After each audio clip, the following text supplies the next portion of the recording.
আসসালামু আলাইকুম। আশা করি সবাই ভালো আছেন। আজকে আপনাদের জন্য একটা স্পেশাল রেসিপি আছে। আমরা স্কিপ না করে সম্পূর্ণ ভিডিওটা দেখার অনুরোধ রইলো।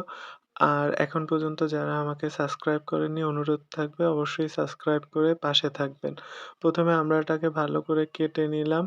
কেটে ধুয়ে তারপরে সেদ্ধ করতে দিয়ে দিলাম। এই তো হালকা সেদ্ধ করে পানিটা ঝরিয়ে নিলাম। আর এখানে আমড়ার জন্য কড়াইতে অল্প করে তেল দিয়ে দিব। আমড়া চিংড়ির রেসিপি এটা আপনারা অবশ্যই একবার হলেও ট্রাই করবেন। এতটা মজা হয়, না খেলে সত্যিই আপনারা বিশ্বাস করতে পারবেন না এটা কিরকম টেস্টি একটা।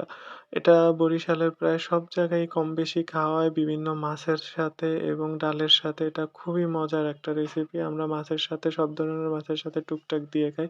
তো এখানে ১ম এ পেঁয়াজ ভাজি করে নিল, পেঁয়াজ, মরিচ তারপরে নেড়ে এটাকে আন আ নারিকেল বাটা দিয়ে দিল। নারিকেলের কারণে টেস্টটা আরো বেশি ভালো আসবে। তারপরে দিয়ে দিবে একটু পানি যাতে মসলাটা না পুড়ে। তারপরে দিবে হলুদ, মরিচের গুঁড়া, লবণ এইগুলা দিয়ে সুন্দর করে একদম কষিয়ে নেবে। যতক্ষণ পর্যন্ত না এটা থেকে তেল ছাড়বে ততক্ষণ পর্যন্ত ভালো করে কষাবে। একদম শুকনা, শুকনা করে তেলটা যখন উপরে ভেসে আসবে তখন দিয়ে দিবে চিংড়ি মাছটা। আর চিংড়ি মাছটা দেওয়ার পর এটার মধ্যে আলাদাই একটা সুন্দর ঘ্রাণ বা অ্যারোমা চলে আসবে। এটা আপনার তখনই খেতে ইচ্ছা করবে। কিন্তু এটাকে ভালোভাবে কষিয়ে নিতে হবে যাতে করে পানি থাকা অবস্থায় আমড়াটা দেওয়া যায় এবং আমড়াটা দেওয়ার পরে ভালো করে আরো কষাতে হবে। একদম মাখা, মাখা করে নিতে হবে। আর সুন্দর করে একটু মিশিয়ে কিছুক্ষণ নাড়াচাড়া করতে হবে। নাড়াচাড়া করার পর পরিমাণ মতো এটা সেদ্ধ হওয়ার জন্য একদম নরম করা যাবে না। একটু শক্ত, শক্ত থাকলে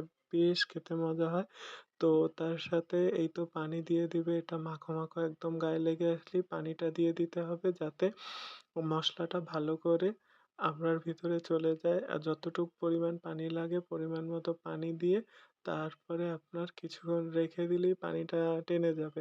আর এটা দিয়ে এমনিতেই আপনি ইচ্ছা করলেই ২ প্লেট ভাত খেয়ে নিবেন। অন্য কোনো তরকারির বিশ্বাস করেন প্রয়োজন হবে না। এত মজা, এত টেস্টি এই আমড়ার রেসিপিটা। আর এটা আমাদের বাসায় ঐদিন সবাই খেয়েছে। খুবই মজা হয়েছিল। তো আপনাদের সাথে শেয়ার করলাম। অবশ্যই আপনার মূল্যবান মতামত আমার কমেন্ট বক্সে জানাবেন। আজকের ভিডিও এই পর্যন্ত। আল্লাহ হাফেজ।